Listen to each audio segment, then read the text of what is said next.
public participation forums have you attended? The national government has many of the sectors. Health sector, education, agriculture, tourism. Could you estimate how much goes to this sector that you know? Out of 100%? Yeah, possibly education, maybe they give a little bit more. We could allow you to just do your calculations. How would you explain how you decided this? Okay, according to the current situation in the country, we see doctors striking, we see citizens suffering, hospitals are not in good conditions, facilities, machineries, so we actually need to facilitate the health centers, mostly the public health centers, and to pay the doctors so that we have no strikes. Since you just did this questionnaire, you just came in, probably you're thinking there's some additional information you would like to know about. Like how much exactly the government allocates to each sector. Okay. And how do they plan the budget? And actually, who approves the budgets? And how do they do it? Okay. That's information. Do they involve the public when they are doing this budget or they don't? Okay. So it's very important. I think I'd like to know is the public involved in actually coming up with such a budget. Alright. Umewahi enda kwa hiyo national government public participation?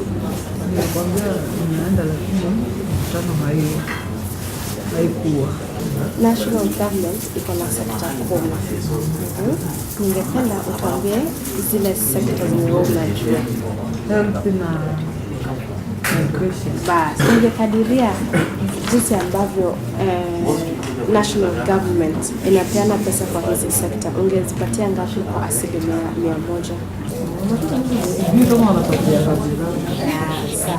Kwa kabla ugawe hizi hii 100%, nini ungelipenda kujua kabla ufanye hiyo? Ningependa kuelimishwa zaidi, uwe na ufahamu.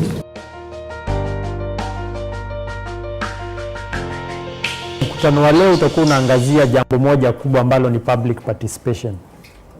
Wangapi tumeparticipate katika budget forum zozote katika kaunti zetu? Inua mkono tu. Kwa hivyo wengi wetu tumeparticipate za kaunti. Wangapi tumeparticipate ambazo ni budget ya national government? Moja tu. Haya basi, mnaona tuna kibarua Budget process ya Kenya, bila kusema mambo mengi sana, inakaa hivi. Katika budget tunakuanga na sehemu 4 tofauti. Hii sehemu ya kwanza ambayo ni ya blue hii, hapo ndio wakati tunatengeneza budget yenyewe, tunaita formulation. Na hivi vijisehemu unaona hapa vinasimamia mwezi mzima.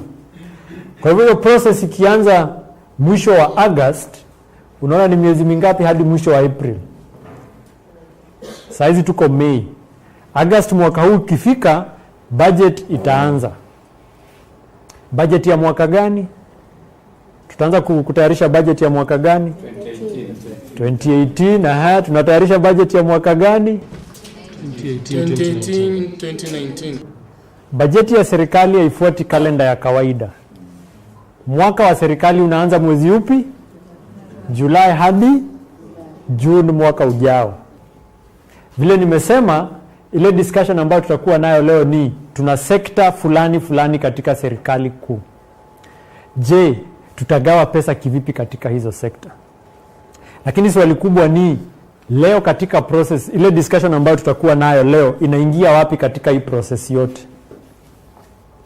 Na kila mwaka wakati tunafikia katikati ya mwezi wa pili, katika national government kuna document ambayo inaitwa budget policy statement. Nataka hiyo iandike chini mahali. Budget policy statement. Umuhimu wa document hiyo ni kwamba hapo ndio tunafanya decision ya mwisho ya kila sekta itapata pesa kiasi gani. Lakini kuinform ile budget policy statement, kuna public participation ambayo hufanyika. So kila sekta inakuwa na kikundi chake, wanafanya discussion. Wanaangalia document kama zile ambazo tutaangalia leo. Kumbuka, wakati tunafanya mazungumzo hata katika hayo makundi, lazima tuhakikishe ya kwamba wakati unasema nataka sekta fulani ipate pesa kiasi fulani, lazima uisupport na reason nzuri. Si kusema tu sekta ya elimu ndio muhimu kabisa katika taifa kwa hivyo ipewe 30%. Kumbuka utakuwa umesoma hiyo sekta inafanya kazi gani, hiyo sekta ina shida za aina gani. Kwa hivyo tukifika katika yale makundi, wakati mnapeana maoni yenu kuhusu ni hela kiasi gani inatakiwa kupatiwa katika kila sekta, ile support reasoning ambayo utakuwa unapatia lazima iwe nzito. Kirie kwamba in the practical case, wakati tutakuwa tunafanya hizi public participation, ni tutatoa reason ambayo itahakikisha kwamba kama ni county government ama ni national government wanaelewa maoni yetu. Lakini hawa maoni yetu ndio tunataka kuhakikisha kwamba yamekuwa informed na ile information ambayo mtapata katika hizi file, na at the same time yatakuwa informed na yale maoni ambayo yatatoka kwa wale watu ambao tutakuwa tuna discuss nao katika makundi. So kuna sekta 10, na katika hizi sekta 10 kila sekta ina wizara kadhaa na idara kadhaa za serikali. Ukiangalia katika vitabu vya serikali na katika budget, tutaona kwamba wizara na idara za serikali ni zaidi ya 10, si ndio? Kwa hivyo kila sekta kuna zile idara ambazo ziko ndani yake ambazo zinafanya majukumu ambayo yanafanana. Na nataka tuangalie kwa mfano.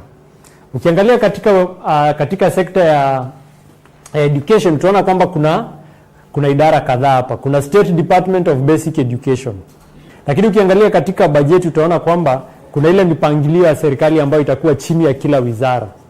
For example, ukiangalia hiyo wizara ambayo tumeona ya Basic Education, tunaona kuna Primary Education, Secondary Education, kuna mambo ya kuhakikisha kwamba kuna quality katika ile education ambayo inapatikana, na mambo ya administration. Sawa sawa. Kwa hivyo kila tukienda chini tunaona kwamba kuna zile program ambazo ziko na the same objectives. Programs si kumaanisha ni department, na nataka tutofautishe hapa. Program sio department. Sawa sawa. Kila wizara ina department, lakini hizo department sio, nataka hapo tuelewe vizuri. Program moja inaweza kuwa kwamba ndio tuweze kuhakikisha tumefikia ile mipango ambayo iko katika ile program. Kuna idara tofauti ambazo zitashirikiana ili tuweze kufikia malengo ya ile program. Kwa mfano, ukifikiria hiyo ambayo mmesema ya free primary education, lazima kuwe na walimu. Walimu wako anda gani kwa zile ambazo tumeangalia? TSC, Lazima tuangalie curriculum ni nzuri. Watu wa curriculum ndio wako wapi? Quality, So ile mipango ya serikali si departments. Programs ni activity tofauti ambazo ziko na lengo moja. Lakini kitu moja ambacho utaona ni kwamba the discussion or the big decision that we will be making will be at the sector level.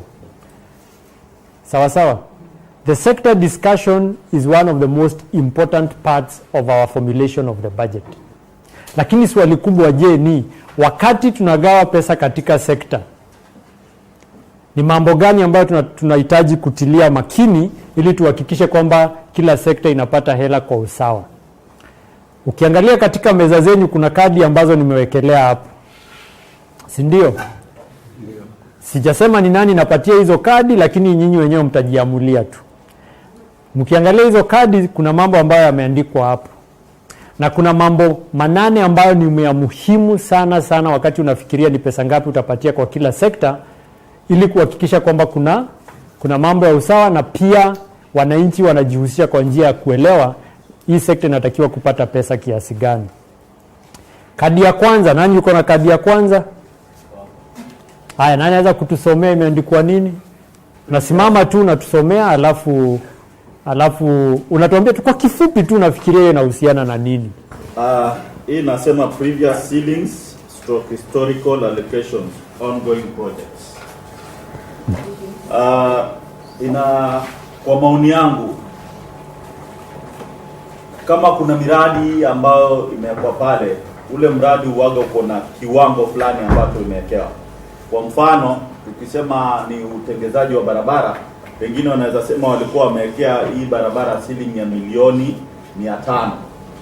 Na tukiangalia katika upande huo nakuwa kwamba ile milioni 500 kwamba haiwezi kupatikana zote kwa pamoja, inabidi kwamba iwe inagawanywa kwa kiwango fulani. Hiyo ni kwa maoni yangu yale vile ninavyofikiria. Asante.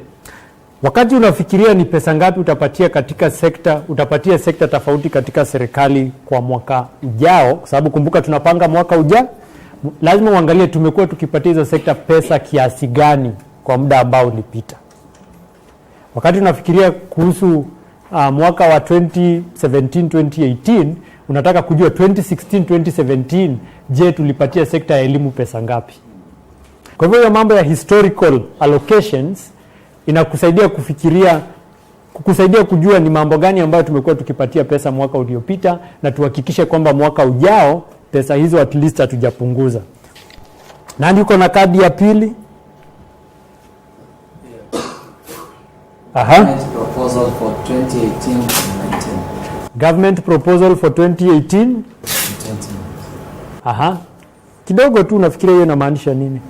Mimi naona hata ni yale mapendekezo yenyewe ya serikali na form kama vile wale wabunge ama zile sector specific groups zile wanakuja nazo wakisema katika mambo za energy infrastructure, tuwe na miradi ya reli, tuwe na miradi ya kutengeneza barabara fulani, basi hayo ndio mapendekezo yao.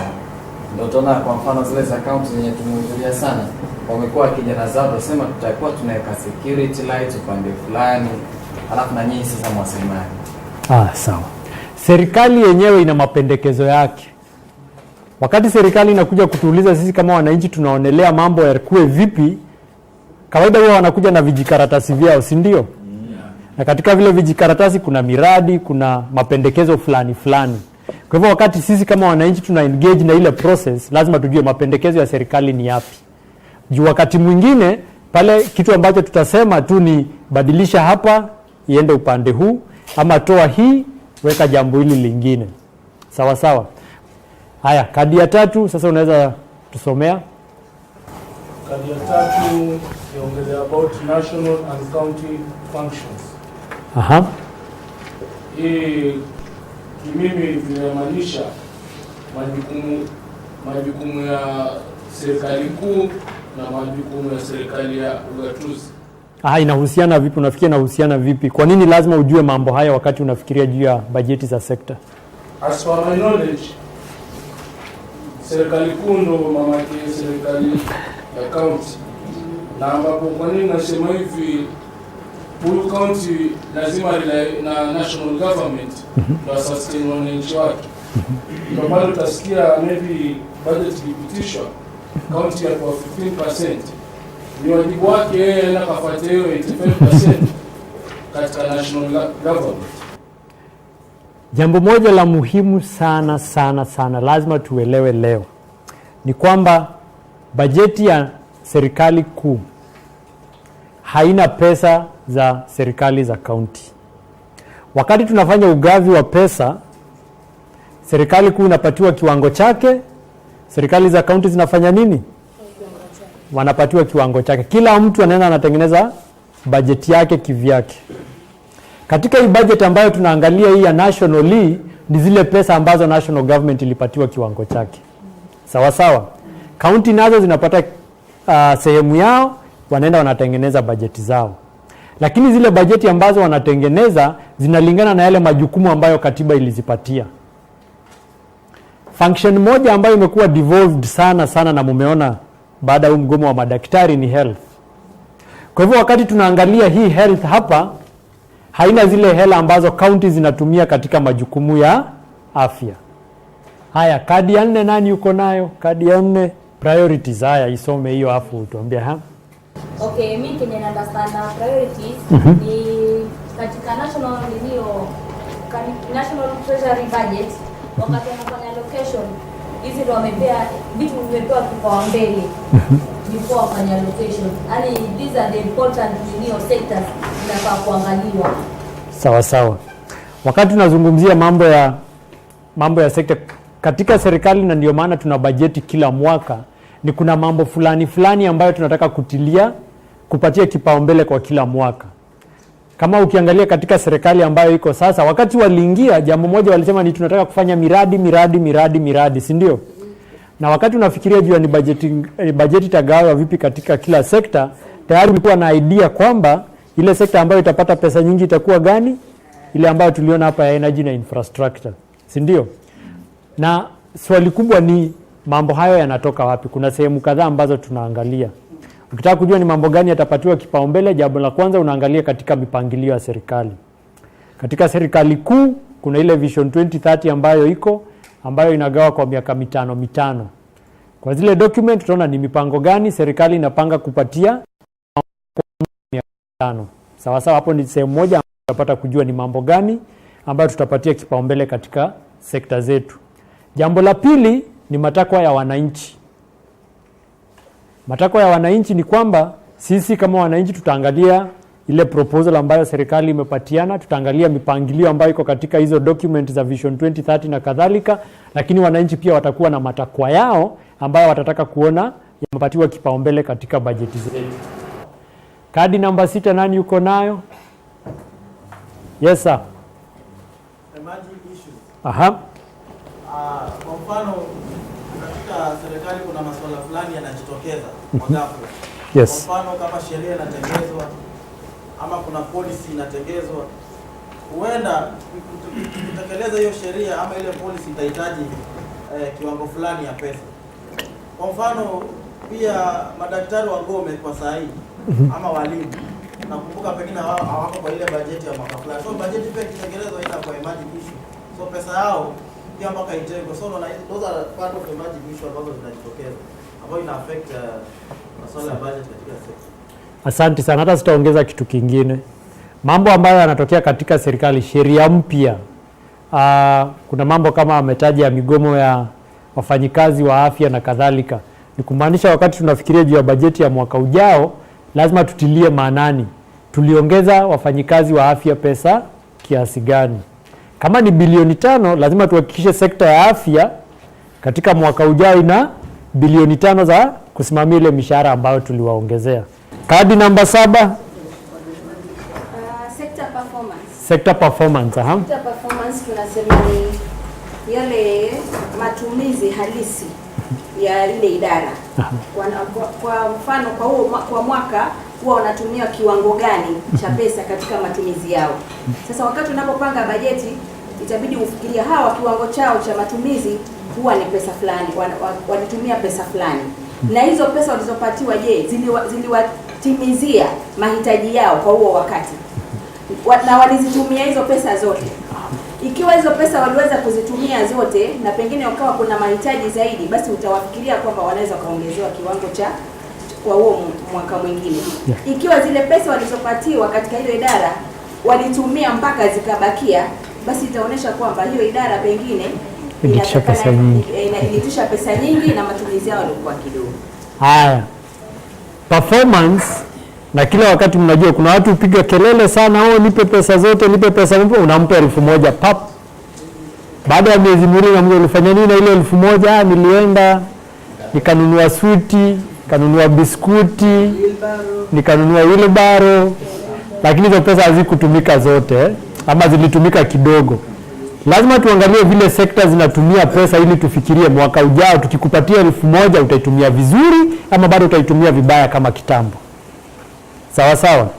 Kwa hivyo kwa vile ame-explain vizuri sana, sababu unaangalia walitumia pesa zote, hilo ndio jambo la kwanza.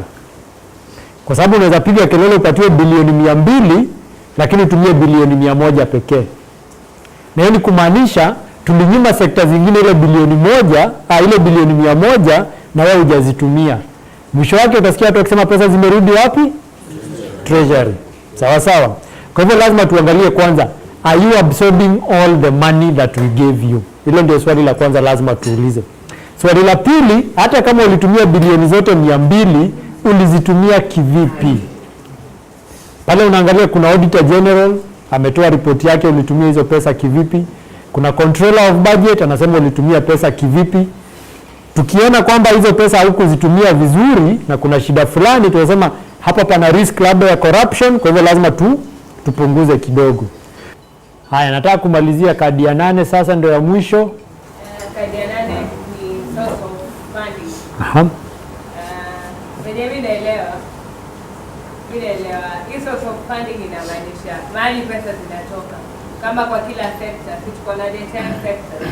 Sasa kama tuseme agriculture, mali funds zao zinatoka ni kama mnaona mahindi venye zinauzwa sasa, they get their source from there. Sasa tukisema their fund from there. Sasa tukisema for example mahindi hakuna, unapata agriculture sector yake imeenda chini.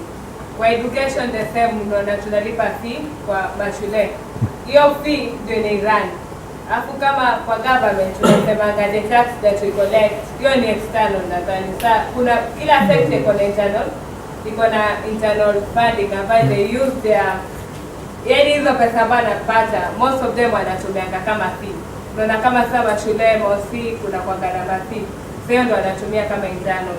Then external ni kama hizi za the tax that we pay to the government. So government inakuja inatoa kwa hospitali. Let's say tuseme kama 10% ambayo government ita allocate kwa hospitali. So that one ambayo itafanya Iran. Umeenda? Haya, tutakusaidia usijali, asante sana. Pesa za serikali huwa zinatoka wapi? Kuna sehemu kadhaa. Ya kwanza ni kuna zile pesa ambazo mnalipa kama tax ambazo zinaokotwa ni KRA.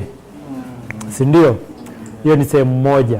Sehemu ya pili ni ile amezungumzia, ambayo ni kuna services zingine wakati serikali inakupatia lazima ulipe. Si ndio? Ukiwa na mtoto university unalipa school fees. Hiyo inaingia kwa ile budget ya university, si ndio? Hiyo kwa wakati mtakuwa mnasoma document zenyu kwenye hizo file, utaona kitu inaitwa appropriations in aid. Appropriation in aid ni kumaanisha hizo ni zile pesa ambazo idara tofauti za serikali zinaokota wakati wanakupatia huduma fulani. Si huduma zote, lakini kuna huduma nyingi za serikali ndio upate lazima ulipe, si ndio? Kuna hiyo. Ya tatu ni kuna madeni. Na madeni tunaomba mara mbili. Kuna madeni ambayo tunaomba humu nchini na kuna madeni ambayo tunaomba nchi za kigeni. Sawa sawa. Serikali ikiingia National Bank iombe pesa, hiyo ni ile domestic borrowing, si ndio? Serikali ikienda iombe pesa Europe kwa kama ile Eurobond, ni kumaanisha hiyo serikali imeomba pesa wapi? Ugenini. Hizo pesa zote ndio tunatumia kufund budget yetu. Lakini kwa nini hiyo kadi iko kwa ile list? Kwa nini haya mambo yanahusiana kivipi na zile pesa ambazo tutapatia sekta? Kuna pesa fulani ambazo zikikuja katika bajeti ya serikali haziwezi kutumiwa kwa jambo lolote. Kwa mfano, wakati tulikuwa tunaomba deni la kujenga railway, hizo pesa ziliombwa za kutengeneza nini? SGR, si ndio? Kwa hivyo hizo pesa zikikuja, hawezi kuzichukua uende ukatengeneze daraja. Ni wapi kulikuwa na mafuriko juzi? Kilifi. Mbogolo, kwaitwa? Kilifi, tunasema Kilifi tu. Hawezi chukua hizo pesa ukazitumia kwa matumizi mengine. Nataka kuzungumza kwa dakika 10 tu kuhusu jambo moja ambalo lazima tulifikirie tunapofanya kugawa katika sectors. Policy yetu ni gani? Hiyo nimeita our approach to development. Nataka kuzungumzia wewe kama Elizabeth unafikiria aje kuhusu maendeleo. Na nataka nizungumzie vitu 4 jinsi ya kufikiria kuhusu maendeleo. Ya kwanza ambayo nitazungumzia ni kuhusu human versus physical capital. Okay? Human versus physical capital. Kama Wakenya tunaweza amua tuendeleze watu. Tunaendeleza watu kupata hizo skills. Ama tunaweza amua huu mwaka tunataka tujiendeleze kibarabara, bridges. Hizo sasa ndio physical capital. Sisi lazima kama wewe tunaamuaje huu mwaka ama hizi miaka zinakuja tutaendeleza watu sana ndio tupate maendeleo ama tuendeleze infrastructure ndio tupate maendeleo. Ya pili ni investment versus active industrial policy. Government yetu inafaa ifanye uchaguzi huu mwaka na hizo miaka zinazokuja hivi karibuni. Tunafaa kuzingatia nini? Kama government, ni sisi tujiingize kwa hizo business ama ni sisi tutengeneze environment enye business zinaweza thrive? kama mnavyojua kuna government zingine national government iko na parastatals, si ndio? Hizo parastatals kuna zenye mpaka zinafanya marketing, zinauza kama Kenya Seeds, zinaleta hizo seeds nauzia watu. Hiyo sasa ni investment au government yenyewe imejiingiza katika business. Alafu government pia inaweza fanya hivi. Sisi hatutajiingiza kwa business, kile tutafanya ensure hakuna, for example, inflation. Inflation, pesa za Kenya zisiwe za chini sana. Tunapofanya trade na countries zingine atupati manufaa kama hiyo. Government inaweza fikiria ni jinsi tunaweza fanya kusaidia wanabiashara waendelee kukuwa successful. Ama inaweza jiingiza yenyewe katika biashara yenyewe. Ya 9.3 inaitwa debt versus services. Kumbuka venye nazungumza kuhusu our approach to development ni jinsi ya kufanya uamuzi. Ni nini unafaa uzingatie? Wewe filosofi yako ni gani? Si ndio? Kuna wale watu wanaamini mimi huwa sichukui deni, naisha maisha yangu venye iko na hivyo basi ndio nitaishi. Wengine wanaamua wacha nichukue deni nijiendeleze, nikilipa naweza songa mbele. Sasa tunafaa tufikirie hivyo kwa government.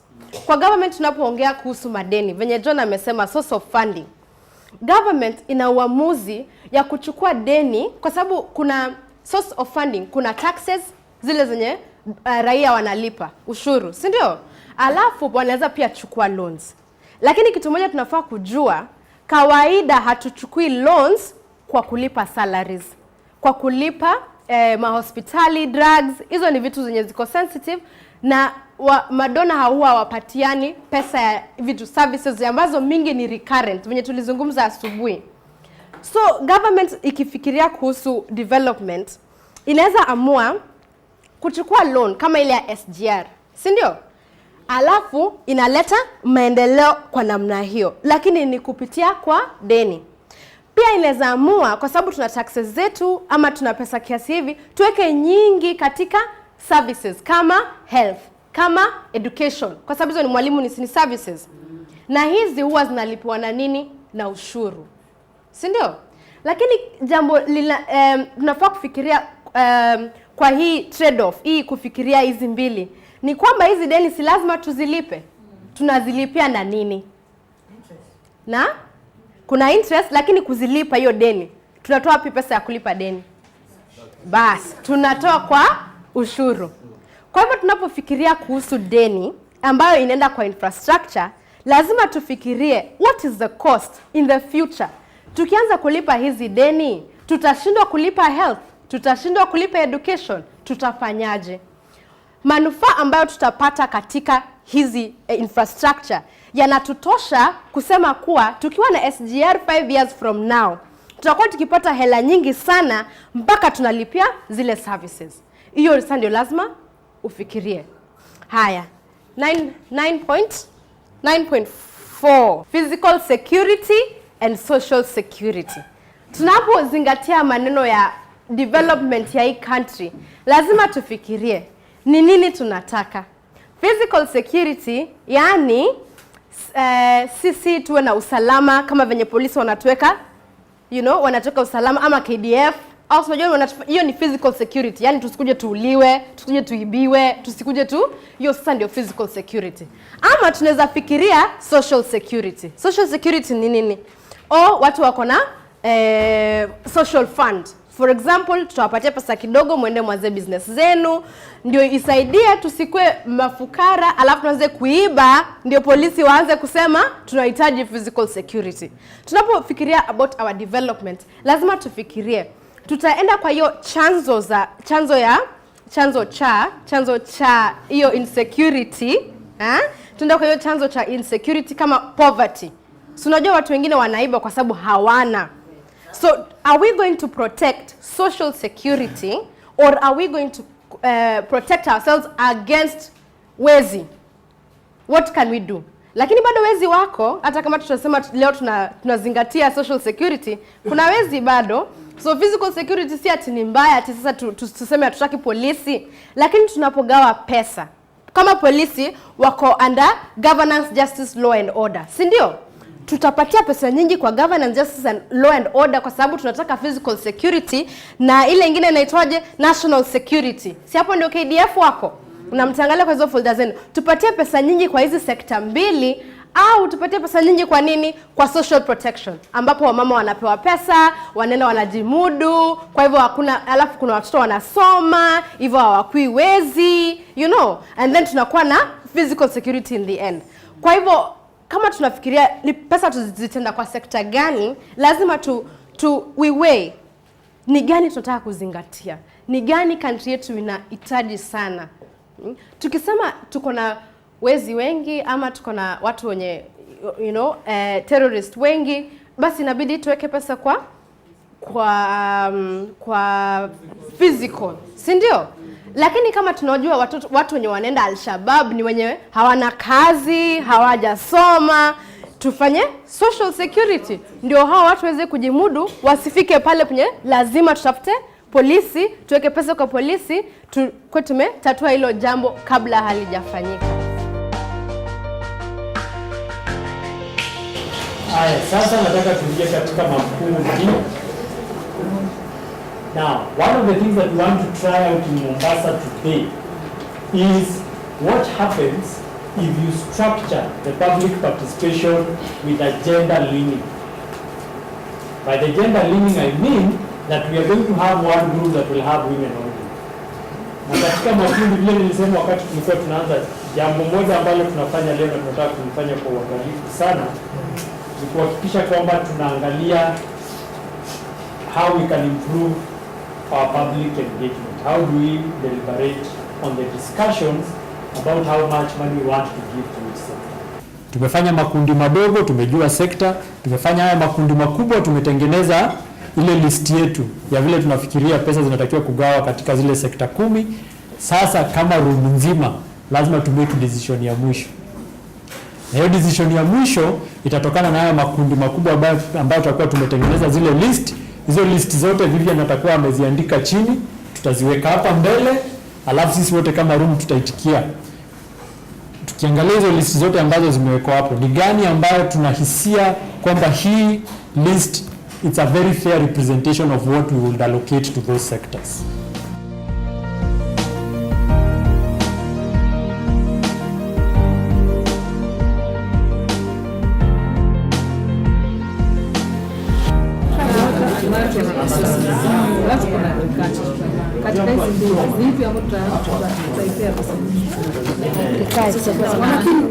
Hatuwezi setoa hiyo decision kabla tujasoma. The armed sector consists of 5 MDAs. Below is a table showing the MDAs and the programs in each MDA together with the recent allocations.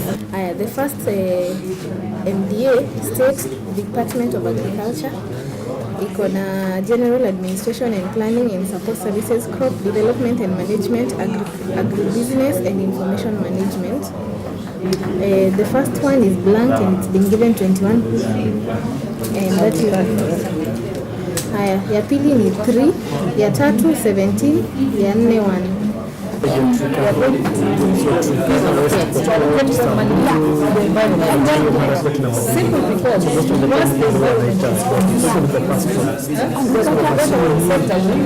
Improving environment, improving agriculture. Improving agriculture is equal to improving social security, and improving social security is equal to improving physical security. Improving physical security is equal to happy Kenya.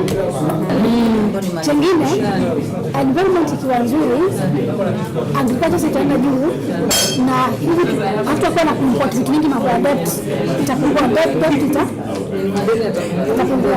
Sisi tumeconcentrate sana na ile like the highest sector, but the lowest one in person.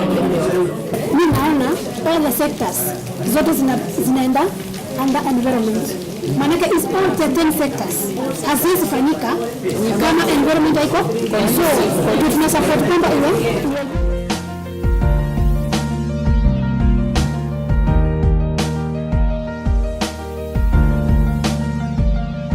governance, justice and law wameallocatiwa 12% ya national government budget, sio? Kwa hii nyingine tukianza kuisoma, kuichambua, tujue imeallocatiwa 1%. So we can say the 1% is okay because hizo sekta zake is okay. Isiongezwe isipunguzwe. Hii 12 tuseme iongezwe ama isiongezwe? Hii 12% iongezwe, yes. Lakini unajua tukisema iongezwe itatoka wapi hiyo itaongeza? Lazima itatoka kwa jiji. Kwa jiji. Oh, itoke huko sio? Itoke hapo hapo. You see, you're prioritizing between hizi mbili. So, ukitoa hapa lazima uweke hapa. Ukiweka hapa lazima utoe hapa. Because nobody in the other tables will give us. Ni kwa nini tuna increase? Why do you want to increase? Kwa sababu ukiangalia various MDS ambazo iko kwa GLO, there's something that have been going slow. Kama gani hasa? Kwa mfano kama IBC. IBC needed a lot of funding so that wa synergize hii mambo ya election on time rather than kama ile ilikuwa ile kwa sababu walikuwa hawana time. So there's some things ambazo zilikuwa zinahitaji a lot of money. Take 3 minutes per sector, let people kind of inform you about what those sectors are about. Then when we finish that, there will be a small table that Mukera will pass around where you will fill in now your understanding at this point about the sectors based on the knowledge that you will have gained also from these groups.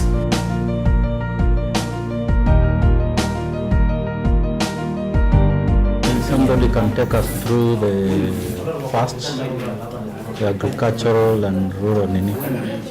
Sisi kwa upande wa agriculture na hiyo nyingine environment. Tukawa tumeambiwa tuchambue zote mbili.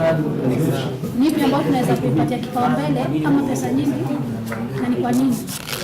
Hizo keti zote tunaona kile kitu ambacho tunaweza patia pesa nyingi ni environment sector.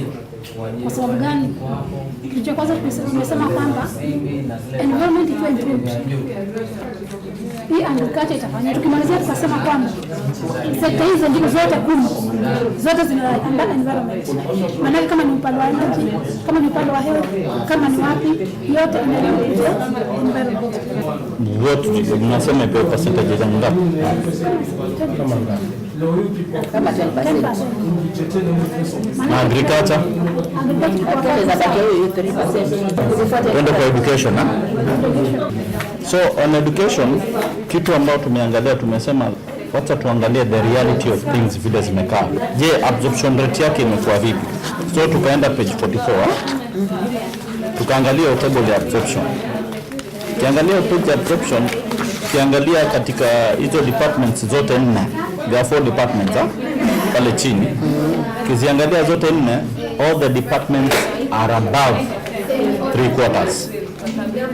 They are above 3/4, meaning in terms of absorption na ile shughuli ambayo wanafaa kufanya wanafanya kazi nzuri. Tukasema wacha tuangalie shida mahali ambapo ilipo sana. Sasa shida ikaja kuangukia page 42 ambayo ukiangalia hapo kwa hiyo nini chart ya kwanza, Teacher Service Commission, umeangalia juu kuna mahali imeandikwa vizuri governance and standards, lakini ukiangalia governance and standards, ukiangalia kwa nini inakupatia 0.1, kumaanisha shida iko wapi? Shida inalai pale. Tulipoenda page 11 ambayo ina another chart kama hiyo inasema 2018-2019 huo mwaka unakuja wameongeza by 3%. Meaning kwa hivyo lile jambo ambalo tulikuwa tunaangalia kusema kwamba elimu iongezewe iende juu ni kwamba imeongezwa. Kwa hivyo imeongezwa by 3%. Tukasema hilo jambo ni zuri. Kwa hivyo tukasema education as according to us kwa ile meza yetu it is taken care of. The next sector ambayo ni public administrations and international relations ama jina PAIR ambayo imebeba nchi mzima pia inafaa kuongezwa inafaa kuongezewa, ipewe kipaumbele kuongezewa. Na tuliposema iongezewe, tukasema turudi pale pale katika ile pie chart yetu pale mwanzo, tuangalie je, serikali wamefanya hivyo. Ni kwamba wameongezewa 2%, sasa ni 15%, wameongezewa by 15% projected, ile ambayo ni project page 11. Kwa hivyo tukasema then we are also okay with this. Energy and infrastructure next. Energy ilikuwa iko 32 historically, alafu ikashuka 28. Sawa sawa. Kwa hivyo ikawa imepungua by 4. Sisi tuwasemaje? Kwa sasa tuseme ipungue iende 25. Mimi ningeacha at 30, yani tu kwa maoni yangu. Mimi nilikuwa nasema hivyo. Unaona allocation ya ICT, kwa mfano ICT ameongea kwa ICT. When you allocate funds for something like ICT, the previous year was allocate the same amount. It has to reduce. Kwa sababu unapo ICT it means everything kuileta na connect. So it is there to serve. The only thing ambayo inabakia pale ni maintenance. Kwa sababu ni maintenance, lazima pesa itakuwa imeshuka. Huwezi sema iongezeke. Unahitaji ushaipata. Nataka tupate figa mbili. Ndio sasa kila mtu hapa niambie, sio average, niambia kila mtu aandike ile figa anaona ni sawa. Alafu tunazihesabu hapo. Sawa. Inatupatia hiyo. Kuna 35, 25, 32 and 30. Sasa tumekuja 28. Imebaki pale tu. Let's have the health sector. I love this.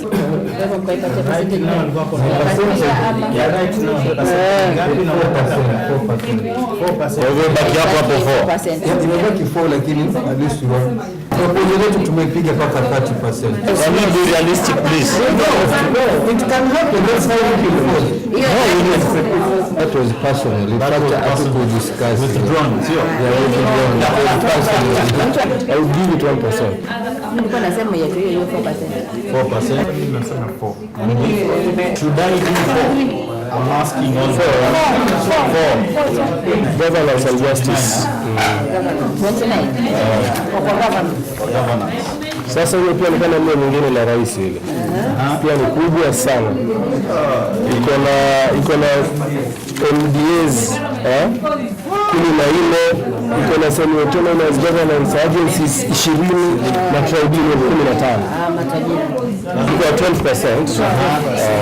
Sasa tukapropose iongezwe hata iangalie ifike 15. Inguzwe. Sisi tuone kama we agree we have 15. Mimi nasema 10. They want to but 10%. Agriculture tumeipatia 3%. Education tumekubaliana tuiache at 23%. Environment tumekubali tuipatie 7%. General economics tumekubaliana tuipatie 1%. Energy tumekubaliana tuipatie at 28%. Governance tumekubaliana tuipatie 10%. Tumekubaliana tuipatie 4%. National security tumekubaliana tuipatie 8%. Public administration tumekubaliana tuipatie 15%. And social protection tumekubaliana tuipatie 1%.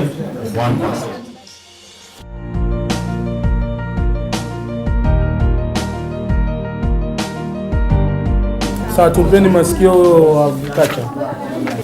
Tumeona kuna vile zinaitamari na tukasema agriculture ndio ute wa mgongo wa nchi yoyote ile, kwa sababu kama hakuna food security mambo mengi inatokea. Lakini sasa tukija ile allocation kabisa katika national government tumepewa katika agriculture tumepewa 3%. Sisi tumesema 3% tabaki pale. Na sababu gani tumesema 3% tabaki pale pale? Kwa sababu tulikuwa tumepewa agriculture na environment, tukaona hizi mbili zina maka zinaoana na kuona kwake ni hivi. Environment imepewa 5% katika national government, but we would wish environment ipewe kipaumbele. Environment ikiongezwa, agriculture itakuwa boosted, na agriculture kwa boosted kutakuwa na food security, kutakuwa na nini, kutakuwa na yani mapato na mapato yakizidi umaskini utapungua, na kitu nyingine tukaona pia health itakuwa affected, magonjwa yatapungua kwa sababu ya chakula kitakuwa kingi. Magonjwa ikipungua, hospitali yetu hata yatakuwa hayana kazi nyingi. Under education we have 4 departments, namely Department for University Education, the TSC, Department for Vocational and Technical Training, Department for Basic Education ambayo inadili na pre-primary and secondary. So tumeona inafaa iongezewe percentage kidogo kwa sababu kuna inadequate teachers for adult education.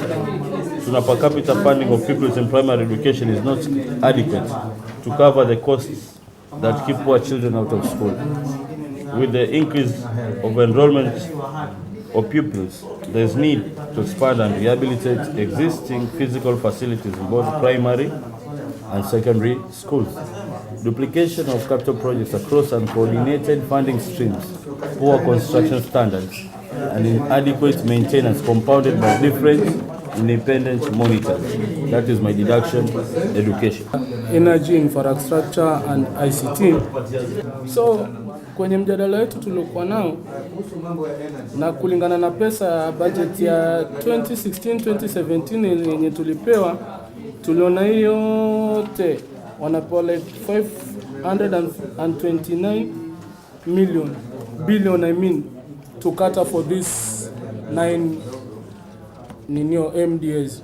So tukoneo pesa si mbaya kiwao, na as per the chart tukiangalia page 38 ya infrastructure ndio imechukua bigger a bigger share followed by energy na transport. So about the pesa tuliona iko sawa, inafuata kama ikipewa, ingekuwa ni challenging iongezwe, at least ndio hizi sectors zipate nguzo ama kipe kipaumbele to fight this challenges zenye zitakuwa za kurais hapa na pale, na hiyo ndio kitu tulikuja nayo.